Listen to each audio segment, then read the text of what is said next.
বিসমিল্লাহিররহমানিররহিম। আসসালামু আলাইকুম। আপনারা সবাই কেমন আছেন? আশা করি ভালো আছেন। এই দেখেন আমি ভুড়ি রান্না করি কিভাবে। আমি এই যে পেঁয়াজটা কিছুটা বেরেস্তা করে উঠিয়ে নিব, অনেকটাই উঠিয়ে নেব। আমি অল্প রাখবো, বেশিটাই উঠাই নেব।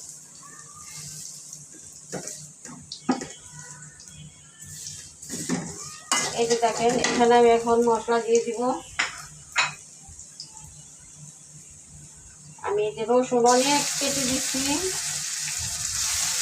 রসুন বাটা দিলাম। পেঁয়াজ অনেক দেওয়া হয়েছে, বাটা পেঁয়াজ কম দিব।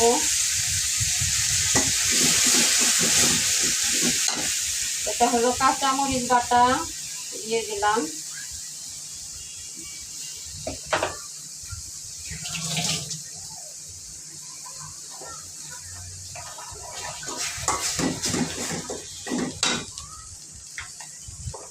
এখানে লবণ দিয়ে দিব।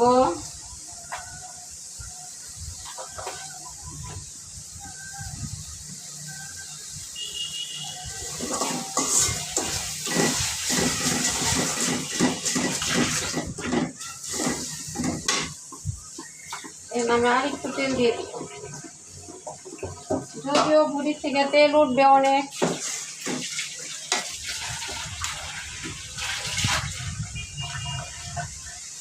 আমি যে মরিচ গুঁড়া দিয়ে দিব। এখন একটু পানি দিয়ে দিব।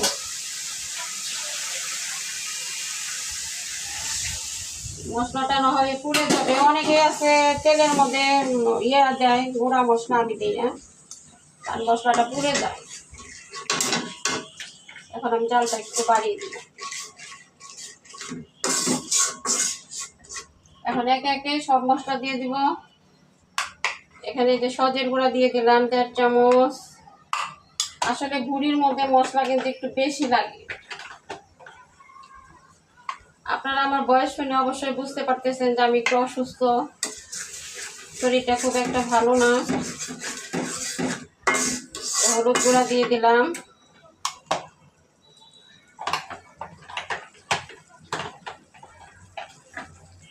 তারপরে এখানে আমার এই যে ভাজা জিরার গুঁড়া 1.5 চামচ দিয়ে দিলাম। এখানে গরম মশলা গুঁড়া, এই যে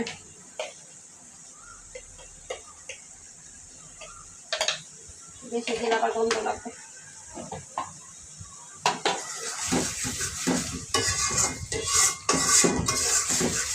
এখন আমি মশলাটা একটু কষাবো। আমি আদা কিন্তু দেই নেই। এই যে দেখেন আমার আদা বাটাটা এখন গইলা সারে নাই, আমি উঠাইয়া তারপর দিব।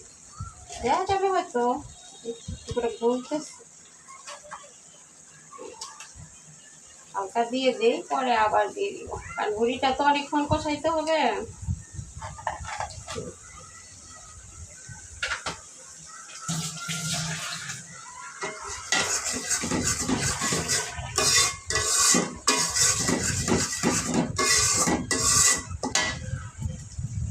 এই দেখেন মশলা কষা হয়েছে, তেল উঠে গেছে অলরেডি উপর দিকে।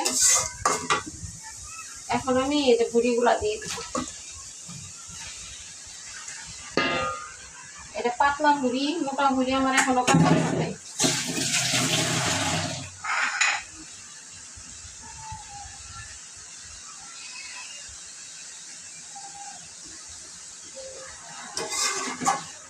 আমার ভুড়িটা বেশি পানি দিতে হবে না, হালকা একটু পানি দিয়ে আমি কষাবো। কারণ এটা একবার হলো আপনার সিদ্ধ করে কাটা হয়েছে, আবার আমি গরম পানি দিয়ে আজকে ধুইছি।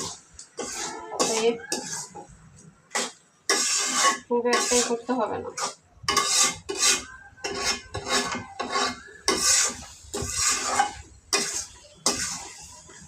এখন আমি ঢেকে দিব। এই তো আমার ভুড়ি রান্না। এখন এই যে দেখেন আমি পেঁয়াজ বেরেস্তা উঠিয়ে রাখছিলাম, এটা এখন আমি দিয়ে দিব।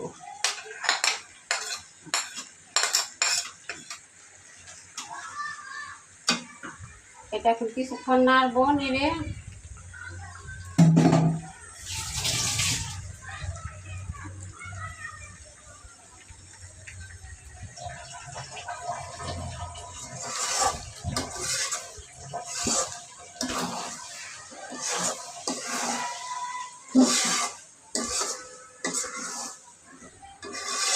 লাস্টে দিলে কি হয়, পেঁয়াজটা গলেও যায় না, আবার আপনার খেতে ওই বেরেস্তা বেরেস্তা একটা ফ্লেভার আসে, খুবই ভালো লাগে।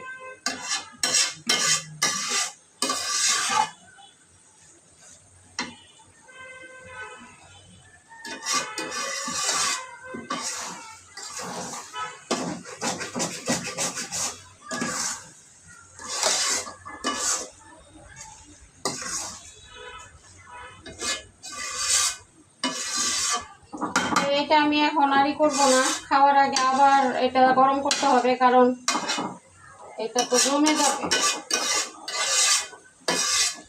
এখন আমি এইভাবেই রেখে দিব, পরে আবার ভাজা ভাজা করবো। সবাই ভালো থাকবেন, আল্লাহ হাফিজ।